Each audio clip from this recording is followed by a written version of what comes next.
Hello, friends. This is Dave Hurwitz, executive editor at ClassicsToday.com, here with the count 'em, five greatest Mozart conductors. Now, Mozart conductors sort of fall into a couple of categories, two categories, I would say.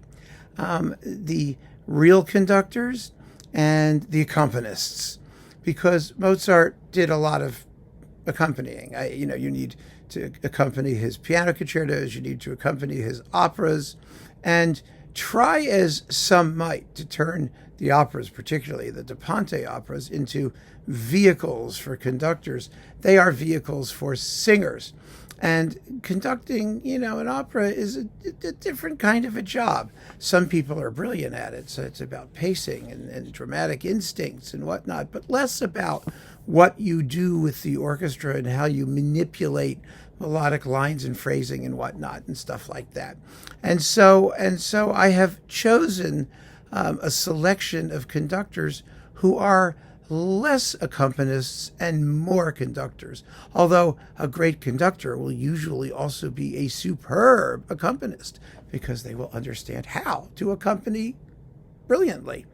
These are people who I really believe stand as distinctive in stuff that is not accompaniment, that is symphonies, serenades, orchestral works of various kinds. You may have your own list of people who are, of course, great Mozart conductors, but I would suggest that we try to stick with real conducting, where the conductor is the focus rather than merely accompanying. I'll give you an example. Let's just be specific. The great Mozart accompanist, who's not on the list, is John Eliot Gardiner. Gardner's made fabulous recordings of Mozart operas. He's done excellent work in the Mozart piano concertos. His symphonies are less interesting. Why? Because he tends to be somewhat rigid and mechanical. He's brisk and no nonsense, but emotionally not all that forthcoming. I think there's not a lot of warmth in his conducting, and there's a lot of warmth in Mozart's music. And so he works really well when someone else is doing the emoting, and he supports that. But great conductors do both. They emote, and they have all of the mechanical bits in good order. And all of the people on this list have that. So we start Bruno Walter. You cannot have great Mozart conductors without Bruno Walter. His career as a Mozart conductor had its ups and downs. He was always a staunch proponent of Mozart, and he always made beautiful recordings. But when the period instrument folks got together, particularly, Bruno Walter was, denigrated because people thought, oh, he's so sappy, he's so emotional, he's so, he's soft-edged. And, he was vocal, is what he was, and very humane. And his Mozart is a wonderful embodiment of those qualities, which are really way up there in the recipe that is, echt Mozart. The singing style, the warmth of feeling, the vocal melody. Walter was great at that stuff, and so his Mozart is fabulous Mozart. On the other side of the Walter, aesthetic was George Szell. Szell's famous line about Bruno Walter when conducting Mozart was, "I cannot put chocolate sauce on asparagus." He thought also that Bruno Walter was a little bit sentimental and soggy for Mozart, for the classical repertoire.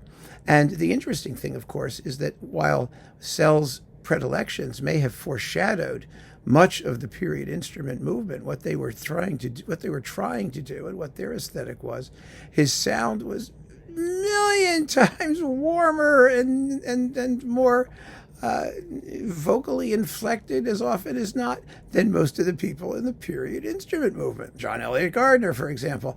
It's really, really interesting.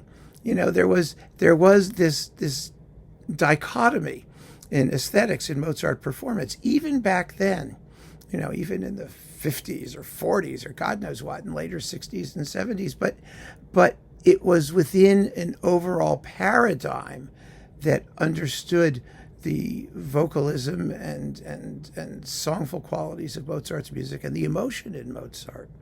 And so, they were in a sense, however differentiated they wished to be from each other, they were much closer to each other than they were to the much of what has happened in the period instrument movement since. Let's put it that way. George Szell's Mozart is impeccable, and with a pop on the P, it's impeccable. It's gorgeous. It's fabulously well balanced. It's lively rhythmically. It's like chamber music. It's absolutely exquisite. And he did a good bit of it, thank goodness. So we know, because all of these people have to have done a bit of Mozart.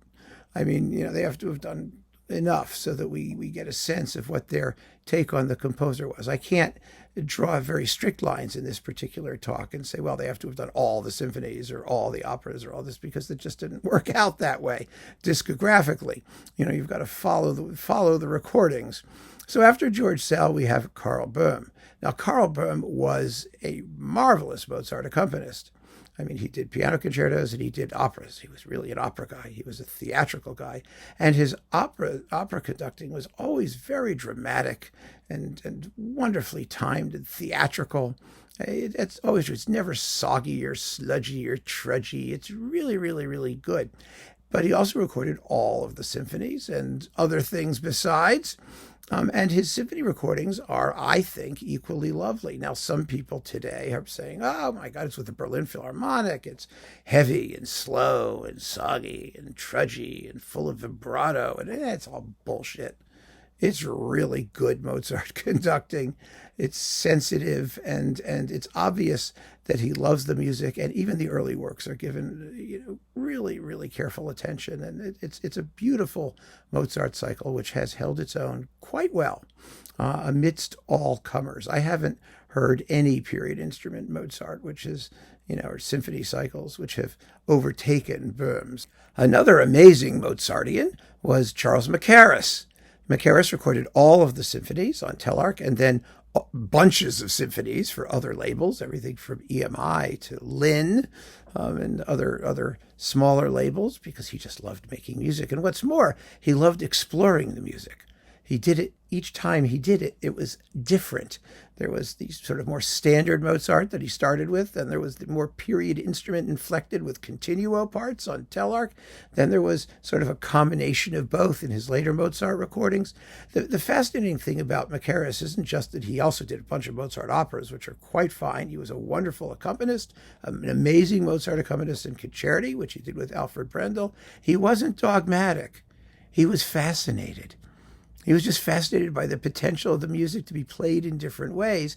And he did all of those ways with extraordinary conviction. I mean, they always worked, because his basic musicality and intelligence and feeling for the music were always in place, no matter how he played it on the day.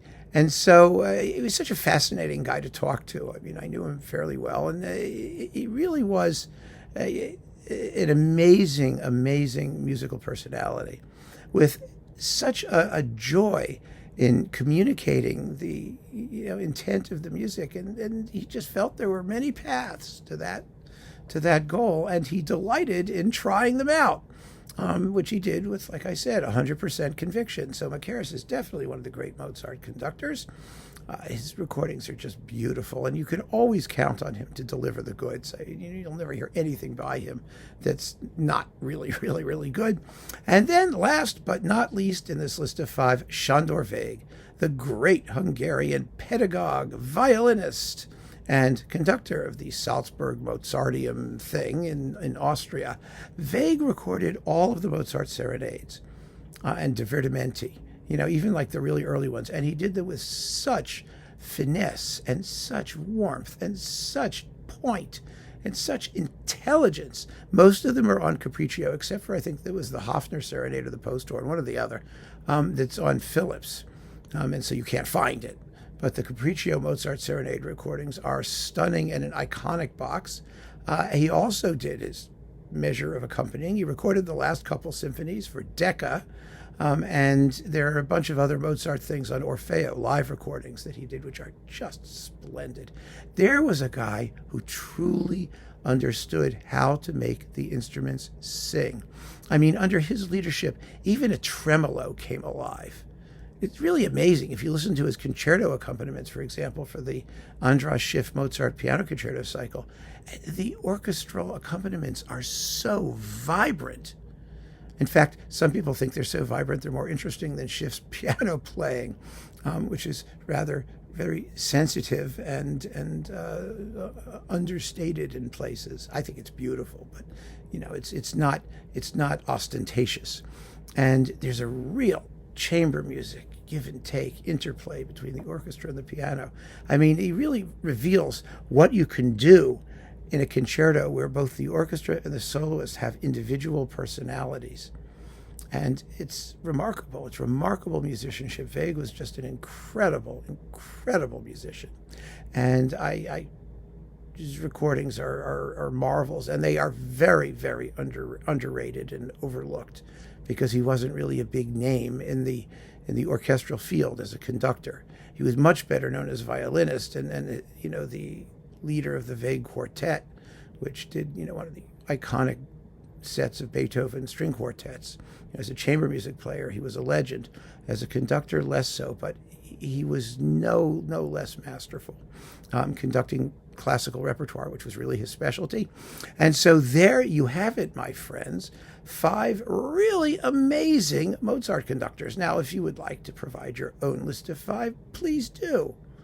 But once again, I want to emphasize, try and when you do this, think about the distinction between accompanists and actual conductors who have the opportunity to come to the fore and personalize their interpretations of the music, because there is a big difference.